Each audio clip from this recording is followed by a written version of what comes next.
можеби веста која што одекна во светот, за некого беше прифатена како очекувана, некого го изненади, но сепак мислам дека е вест која што ќе одбележи годината, верувам дека така ќе биде. Починам кралицата Елизабета II, најдолговечниот монарх која што доживеа да биде на тронот 70 години. Таа беше обожавана од британците. Тоа може и да се забележи со оглед на тоа како ја примија информацијата, како и во овие 24 часа, пречиси не цели 24 часа, известуваат за истата, кога веќе се зборуваше дека може би е почината, кога нешто се случува, веќе беа и лјадници, незини обожаватели беа веќе собрани и одаваа почит не само британците, туку и светските лидери. Сега, што по кралицата? Верувам дека е прашањето кое што сите ги засега, прашањето кое што можеби ќе биде и најактуелно, додека официјално не се објави, за незиниот живот, за незиното владење. Во продолжение ќе зборуваме со Лукреција Маљковиќ Атанасовска.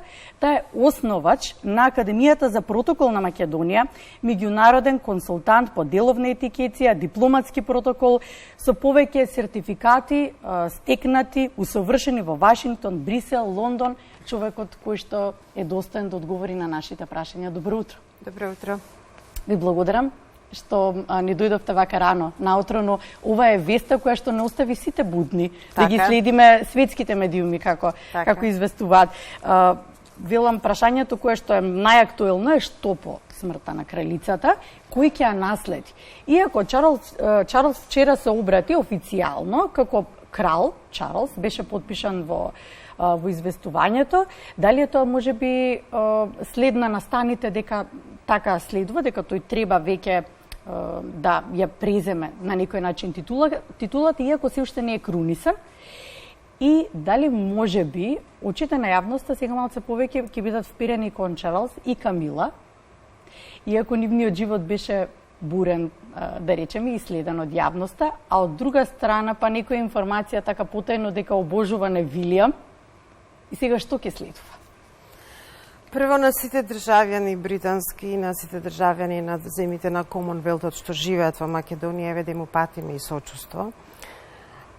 Животот оди понатаму, монархијата оди понатаму. Еден монарх заминува, друг доаѓа.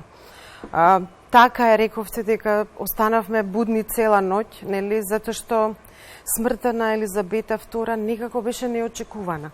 Без разлика што станува збор за жена која што беше веќе длабоко во староста, да. Но пред 2-3 дена ја прими или страст, нели, изгледаше така, да кажам, нели, кревко, но се уште беше на нозе. Да. Така што да кажам, ете, тој чин на смртта можеби беше неочекуван. Меѓутоа, моментот кога веќе почна народот да се собира и кога почна медиумите да испраќаат своји екипи, веќе се знаеше дека можеби е и завршено. Јас утринава прочитав дека дури и членовите на нејзиното семејство стигнале и предоцна, дека не успеале да се поздрават, не знам колку е тоа точно, тоа значи дека починала, не знаеме кои се конкретните причини, или дали има болест или така натаму. Меѓутоа, тоа е тоа. За голем дел од британци нема друга кралица. Значи, кога владее 70 години, целиот нивен животен век поминал во ерата на Елизабета. Но тие многу ја сака. Па видете, за нас, например, таа нема значење, освен што британското семејство имаше некој статус на селебритис, нели? Ние многу малку знаеме за другите монархии во Европа. Британската монархија секогаш беше во фокус на вниманието, кој, како, што. И беше интересно да се гледа. И беше, можеби да речам, жена која што некако народот ја чувствуваше за многу блиска. И мајка, и баба, насмејана, си ги водеше битките и во семејството, таа помина и доста животни, нели, скандали и трауми, а сепак остана верна на тоа што го вети на народот, дека колку и да живее, таа ќе служи на својот народ. и мислам дека тоа го докаже на најдобар можен начин. Достоинствен и верен монарх, како што велите, да, најмладата всушност станува кралица на 24 години. Не по своја волја, значи, знаете, друго е кога ве подготвуваат. Например, Вилијам или децата на Вилијам знаат која е линијата на наследување. Кај нив беше, нели, ситуацијата со абдикацијата на Едвард VIII и незиниот татко кој што стана крал неочекувано и неволно. Неколку месеци. Апсолутно. Така, и таа беше втурната во тие води. Пред да преминеме на следното прашање, само што ова ми како подпрашање, но главно ми беше дали таа всушност историја ќе се повтори сега со Чарлс? Дали тој можеби ќе биде некрунисан, па некако ќе премине на Вилијам? Не гледам таква опција, иако медиумите можеби со оглед на фактот што Вилијам им е симпатичен или Чарлс некако заради бракот со Камила не уживаше голема популарност и дел од граѓаните, да речем, можеби шпекулира дека ќе биде Вилијам. Се нема случајно такво нешто да се прескокне таа вертикална линија на наследување, така што не гледам опција дека круната ќе премине, освен ако не знам, тоа не биде волја на Чарлс, што мислам дека нема да биде. Тој е веќе крал, Чарлс III од сношти. Да. Тоа е неговата официјална титула. Колку и да владе, мислам дека ќе се следи редот на наследување. Несомнено е дека вчера се заокружи една историска етапа на кралица која што владееше доста долго, 70 години, и да, обожавана кај британците, меѓутоа кога зборуваме за светски рамки, многу од повозрастните генерации ја поврзува со дама, со кралица која што беше и сведок на многу историски процеси, која што надживеа многу историски процеси, па затоа и со големо внимание светот ги следи овие случувања од вчера. Доколку починеше во Лондон, многу пати годиниве се известуваше за операцијата Лондон Бридж, која што нели треба да се случува од самиот момент на смртта на кралицата. Меѓутоа кралицата почина во Шкотска, каде што одмораше во замокот, чинам дека од јули месец беше таму. Што тоа значи сега за протоколот? Би сакале нешто да знаеме повеќе околу тоа, бидејќи разни информации се појавуваат по медиумите, па и по самите британски медиуми, како да се уште нема доволно информации што сега понатака од денеска. Така, значи точно е тоа што го рековте, еден од најдолго на тронот, таа е де факто беше најдолго на тронот на британската монархија и за 2 години не стана најдолг владетел во светот. Мислам дека 72 години владел само Луи 14, не ме фаќате на збор. Така што, како што таа влегуваше во одредена старост, така незините служби се подготвуваа, мислам, незиниот погреб, па дури ако сакате и тие соопштенија што ќе одат до медиумите, се подготвени многу години однапред.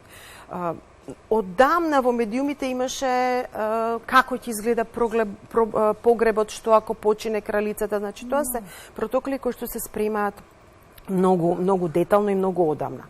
Таа дочека 15 британски премиери и 14 американски председатели. Че замислете колкав век е тоа. Сега да, незиното кодно име, значи шифрата незина е Лондонскиот мост. Така што, доколку починеше во Лондон, тогаш ќе беше активирана таа операција, Лондонски мост. Оваа втора операција, која што некаде се провлекуваше еднорог или така нека операција Юникорн и така нешто, е доколку умре, доколку почине во некој од незините замоци надвор од Лондон, што и се случи. Така што, сега ќе биде активирана таа операција, значи на еднорог, тоа значи дека незиното тело сега треба од замокот Балморал во Шкотска да се префрли во Лондон. И сега настапува тој 10-дневен период на жалост. Во секој ден од тој период од 10 дена има одредени активности. Сега кралот Чарлс III мора да ја обиколи Велика Британија во секој нејзин регион. За тоа време има некакви процедури, ќе биде изложено нејзиното тело во Вестминската опатија, се извинувам, каде што народот ќе може да изрази својата жал, да го види ковчегот и така натаму.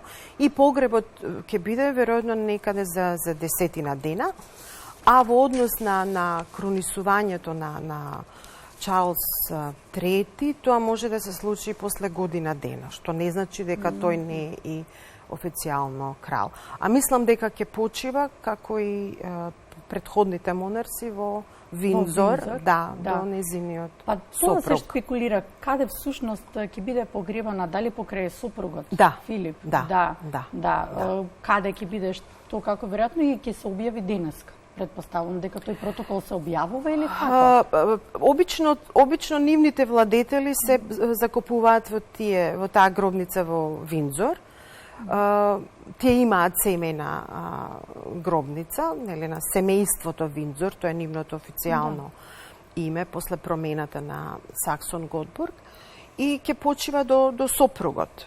Тоа мислам дека и вчера беше објавено. Она што можев да го прочитам е дека телото ќе биде изложено и дека само вип личности ќе смеат да ги купат тие влезници за да дојдат да се збогуваат со кралицата. Некоја информација која што утринава ја прочитав, може би недостатокот на информации па и толку многу и шпекулации, но она што веројатно и ќе биде евидентно дека наредниот период ќе има многу промени. Кои промени ќе ги имаат британците? Што ќе се случува кај? Кажав и на почетокот, за голем дел од британските државјани нема друга кралица, освен од раѓањето па до сега, таа била кралица. И сега замислете, после 70 години владење, треба да се промени се каде што се јавува незиниот лик. Од монети, од банкноти, од поштенски марки, до химна, дури до поштенските сандачиња во Велика Британија го имаат нејзината инсигнија, нејзиниот знак.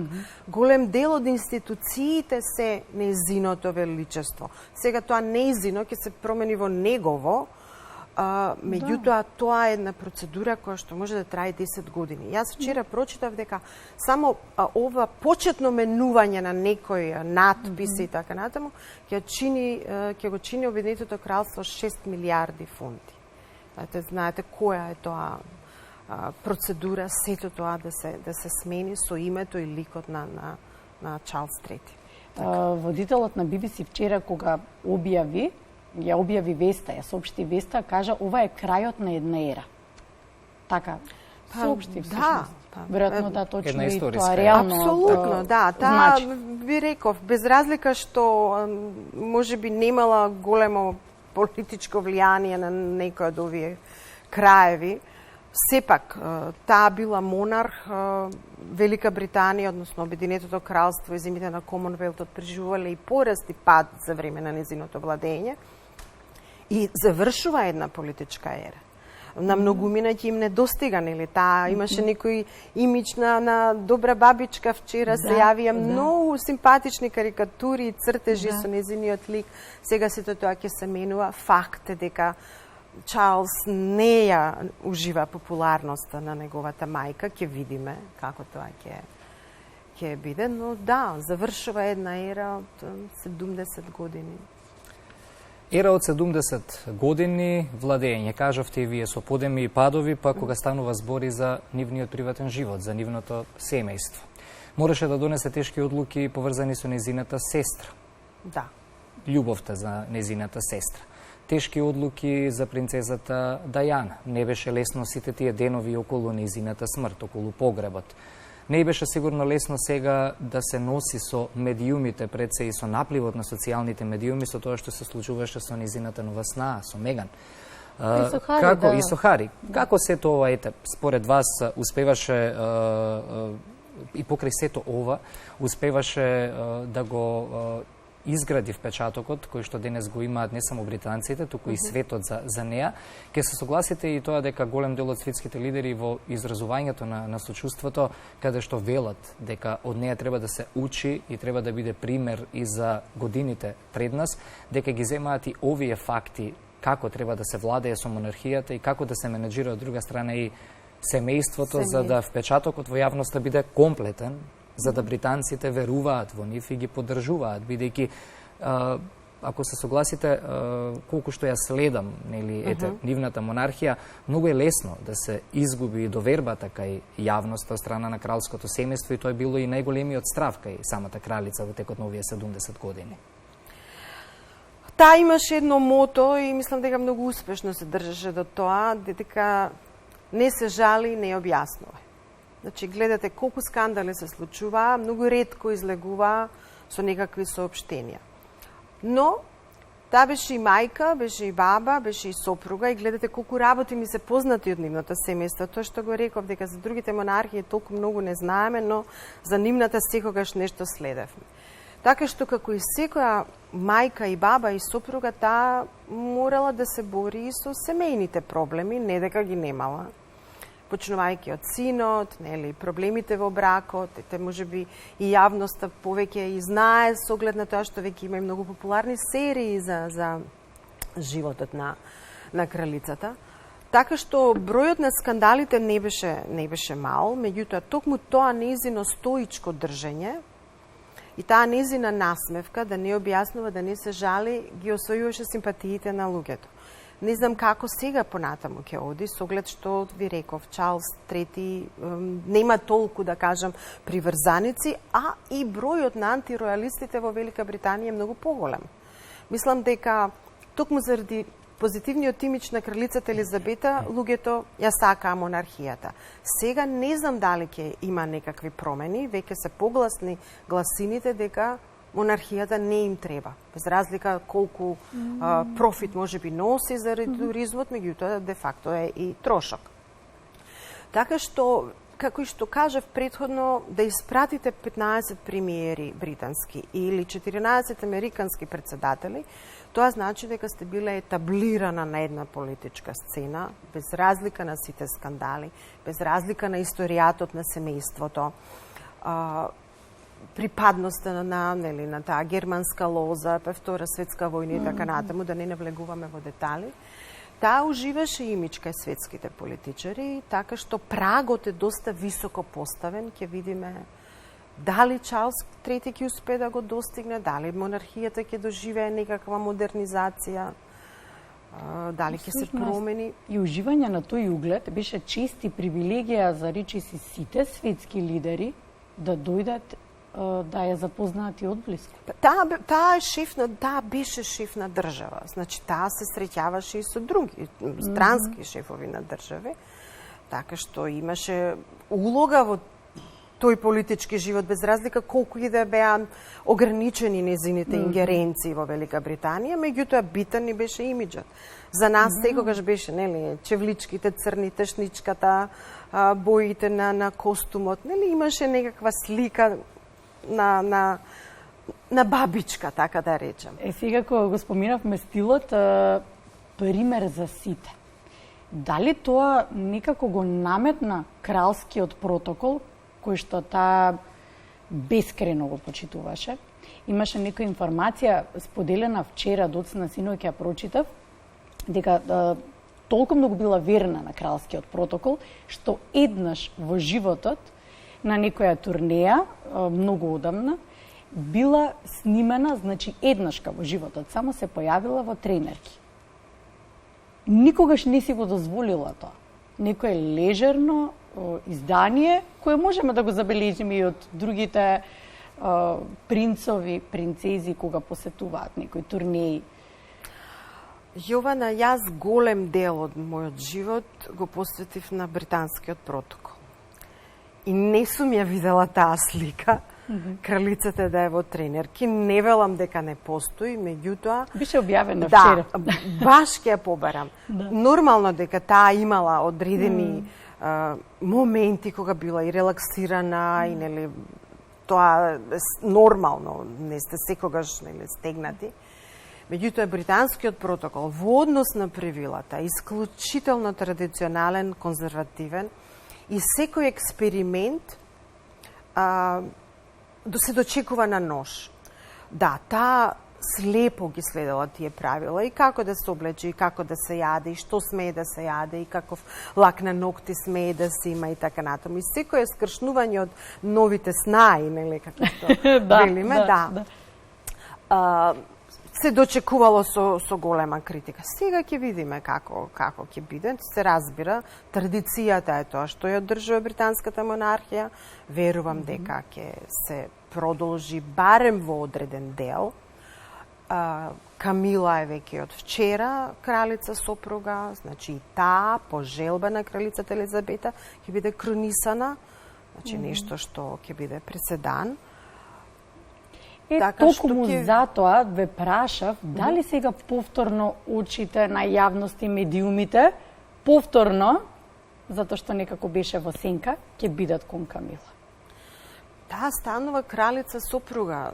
И сега чинам дека секој незин чекор ќе се следи и ќе се оценува. Па, ќе се цени, ќе се оценува, ќе се следи и мислам дека таа и добро го држи тој тренд. Да, сепак и таа потекнува од аристократско семејство, таму нема случајни дојденци, освен да кажам, можеби Меган Маркл, која што нема такво педигре.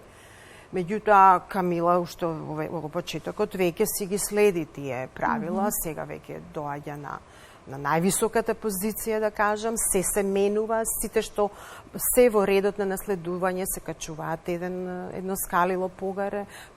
Вилијам веќе станува принцот од Велс, престолонаследник, ги добива и титулите на таткото, значи сега е и војвода од Кембридж, но и војвода од Корнвол, заедно со неговата сопруга.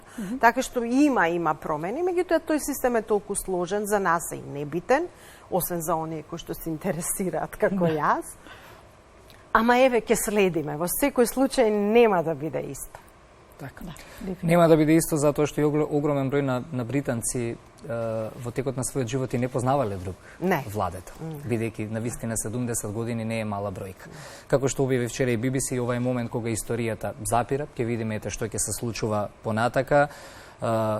Вест и за британците, но важна вест и за светот, бидејќи кажавме завршува една историска етапа која што сите сега со внимание ќе следиме, што и како ќе ни донесе иднината. Последното прашање ми беше за Камила, го постави мојата колешка Јована, така да, Лукреција, тука ќе се заблагодариме за гостувањето денес. Верувам дека дадовме доста важни одговори во овој наплив и на доста информации кои што уште од вчера ни доаѓаат пред се на социјалните медиуми. Имавме чест, имавме обврска и како јавен сервис да го сториме ова за нашите гледачи, за да уште повеќе ги упатиме кон она што значи светски настан и промена во текот на историјата. 10-дневна жалост во Британија. Па тоа се тие моменти во светот, нели, има некои такви мигови кога секогаш знаете каде сте биле и што сте правиле кога се случиле. Сме имали ние и во нашата држава и во нашата историја и така натаму. Ете, нам ни беше вчера празник кој што, нели, беше застанет од една ваква вест. Останува сега да се следи, да се видат тие церемонијали, протоколи. Не сме ги гледале од смртта на Џорџ VI, незиниот татко. Ќе биде интересно за протоколџиите како мене да видиме како тоа ќе се. Тоа сакав јас и на крајот да ви кажам, ви благодариме што вака првично информацијата можевме да ја со вас да ја издискутираме, со оглед на тоа дека настаните ќе течат и во наредните денови и би сакале да го слушнеме и вашето мислење со оглед на станите како во делот на протоколот ќе бидат проследени, особено околу погребот. Да, се очекува од прилика 8 месеци. Сега грубо ако го пресметаме, било 89 Ќе видиме, месеци. Да. Мислам дека ковидот сега, нели, мерките се олабавени, претпоставувам дека ќе биде погломазен за разлика, нели, од погребот на незиниот сопруг, кога заради Да. ковидот беше нели само во кругот на семејството. Предпоставувам дека и ние ќе испратиме своја делегација или представник, ќе видиме како ќе биде, се уште доста рано. Да, многу медиуми веднаш по незината смрт почна да објавуваат и подсетување на незината средба со Тито 72 година и не случајно го кажувам во одјавата, бидејќи се очекува после тој погреб, кој што важи за еден најголем погреб на државник во историјата, погребот на кралицата Елизабета II, да ги надмине тие рекорди по бројот на посетители, по бројот на државници и светски лидери кои што ќе присуствуваат на погребот. Денеска би требало да се објават и некои детали. Ќе видиме, да, и јас ќе следам, мене тоа ме интересира. Токму да, вчера ги видов и јас сликите, имаше доста анегдоти што правил Тито за неа, не знам, крекале жаби, па тој ги тргал, па таа сакала да ги врати, да е така некои интересни приказки.